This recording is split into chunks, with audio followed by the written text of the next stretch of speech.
মোৰ চেনেললৈ আপোনালোকক স্বাগতম জনাইছোঁ। আজি বহু দিনৰ মূৰত এটি মই লং ভিডিঅ' লৈ আহিলোঁ। এয়া মই আজি বনালোঁ পাভ মাছৰ টেঙা জোল। অতি সহজতে বনাইছোঁ, একেবাৰে চিম্পল। গতিকে আহকচোন চাওঁ মই পাভ মাছৰ টেঙা জোল কেনেদৰে বনালোঁ। এইখিনি পাভ মাছ মই সুন্দৰকৈ ধুই ল'লোঁ।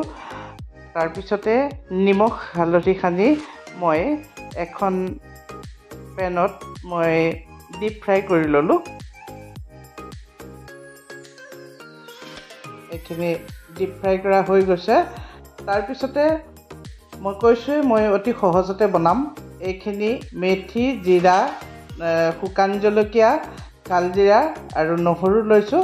প্ৰথমতে মই মেথি গুটিখিনি ক'লা হ'বলৈ ক'লা হ'লে গোন্ধটো ধুনীয়া ওলায়, ক'লা হ'বলৈ দিলোঁ। তাৰপিছতে বাকীখিনি মই দি দিলোঁ। সুন্দৰকৈ এতিয়া সুন্দৰ গোন্ধ এটা অহালৈকে মই ভাজি থাকিলোঁ। তাৰপিছতে এয়া হৈ গৈছে।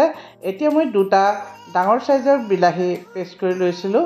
বিলাহী পেষ্টখিনি দি দিলোঁ আৰু লৰাই দিছোঁ।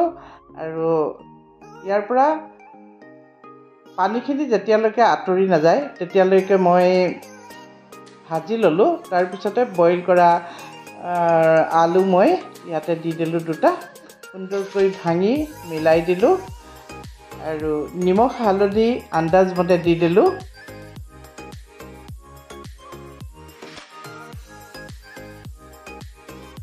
আৰু তাৰপিছত এইখিনি অলপমান মই সিজিবলৈ দিলোঁ। সিজাৰ পিছত এয়া মই ফ্ৰাই কৰা মাছখিনি দি দিলোঁ। পাভ মাছটো বহুত কোমল থাকে, গতিকে বহুত কেয়াৰফুলি বনাব লগা হয়, ফ্ৰাই কৰিব লগা হয়। এইখিনি এতিয়া মই তাত মছলাখিনি সোমাবৰ বাবে মই অলপমান দেৰি ঢাকোন মাৰি ৰাখিলোঁ। এয়া তাৰপিছতে মই দি দিম উতলা গৰম পানী। নিজৰ জোখত উতলা গৰম পানী দিছোঁ। তাৰপিছতে মই বাৰীৰ টাবত থকা এয়া নৰসিংহৰ পাত ছিঙি আনিছোঁ। নৰসিংহৰ পাতৰ গোন্ধটো মেথি গুটি, নহৰু আৰু বাকীখিনি কালজিৰা লগতে যদি নৰসিংহৰ পাতটো দি দিয়া যায় গোন্ধটো বহুত ধুনীয়া ওলায়। সেইকাৰণে মই আজি নৰসিংহৰ পাত দিছোঁ। সাধাৰণতে মই মাছৰ জোলত নৰসিংহৰ পাত এনেকৈ দিওঁ, বহুত ভাল লাগে। আপোনালোকেও দি চাবচোন, ভাল লাগিব নিশ্চয়। তাৰপিছতে এইখিনি মই ছিঙি আনিলোঁ।